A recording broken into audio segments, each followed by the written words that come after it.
One of our candidates here with us tonight, John Cahill, is running for Attorney General of New York State against Schneiderman. And to introduce him is Bob Beltrani. Come on up, Bob.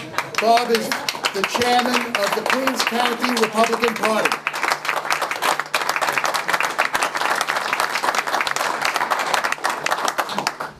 Thank you, Phil. Thank you very much. It is really great to see all of you here. This is a good job. I'm truly honored to introduce to you the next speaker here tonight. But before that, I'd really like to thank the Queens Village Republican Club for once again coming through. Phil, thank you very much for everything you do. Joe, Jim Trent, I didn't see him. And my thanks to the entire board and officers of this club. Every day we're getting bigger and bigger and stronger, and it's great to see here in Queens. So thank you for that. Now, many of you in this room know who John Cahill is, and I was given about 3 to 5 minutes to tell you about him. It would take me hours, all night long, for me to highlight his professional and his public service accomplishments. But briefly, I'm going to go through a couple, just because that's what I was asked to do. From 1997 to 2001, John served as the Commissioner of the Department of Environmental Conservation, where he led the state agency with 3,000 employees and a $500 million budget.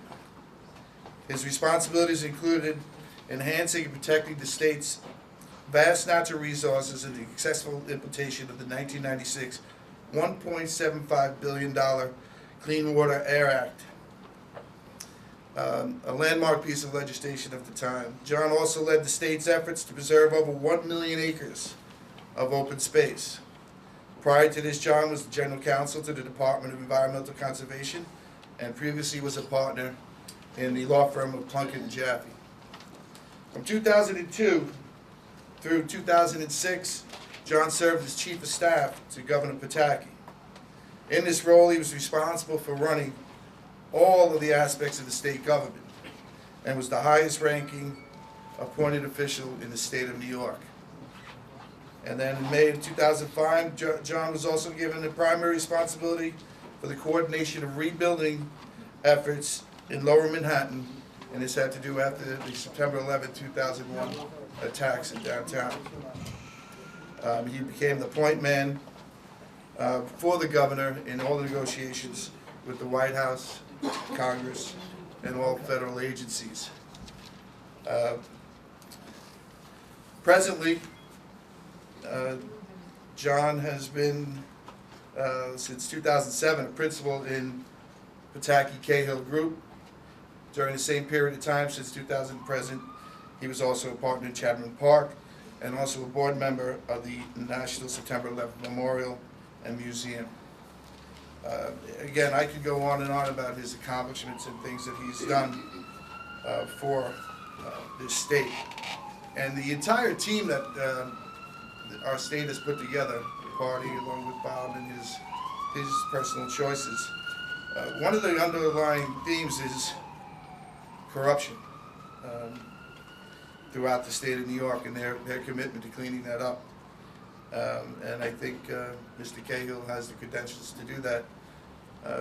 For those of you who don't know, Eric Schneiderman is the current Attorney General, and he's a man who's been weak on crime, wrong on education, and bad for business in this state. He's been silent on all the major issues of the day, and most people in the state really don't even know who their Attorney General is. One thing I can assure everybody in this room, the day after November elections, if John Cahill is elected, everybody in this state will know his name. And that will, and they'll know his name because he will be vigilant and tough in his fight against the corruption that we have in Albany. And he also, I know, will dedicate and be tireless in his execution of all the other duties that office comprises. While there are many responsibilities in the New York State Attorney General's office, getting to know John, and when I heard his speech, I got from it that it was the increasing growing corruption in the state of Albany that drove him to enter this race. Now, since then, well, before that happened, you know, that was the pledge that we got from Cuomo and Schneiderman back when they ran. That's what they were going to do, clean up Albany. We had that little bit of a hope. They formed the Moorland Commission. And then as soon as that stuff started hitting a little too close to home, it went away. And in my opinion, that in itself is a crime. But I think, again, if we come together and we do what we do here in the city of New York, and pull in the numbers that are necessary, we can help put these candidates over the top. So, my fellow New Yorkers, I present to you the man who will put an end to corruption in government in Albany once and for all. Ladies and gentlemen, the next Attorney General of the great state of New York, John Cahill. We're gonna save the Empire State. 2, 4, 6, 8. We're gonna save the Empire State. 2, 4, 6, 8. We're gonna save the Empire State. There you go. Well, thank you, John. Thank you, Phil Bob. Thank you for the very kind introduction. It's great to be here out in Queens, and I do have some roots from here in Queens. My parents were actually, they met in the Rockaways. They're actually married out here in Queens. So I guess it all started for me right here in the lovely borough of Queens. But I must admit, I am not a Queens guy. I was born in the Bronx. So don't hold that against me. But so I was born in the Bronx, and I was raised in Yonkers. Okay? And much like the people out here in Queens, when we see something wrong, we talk about it. We stand up for what's right.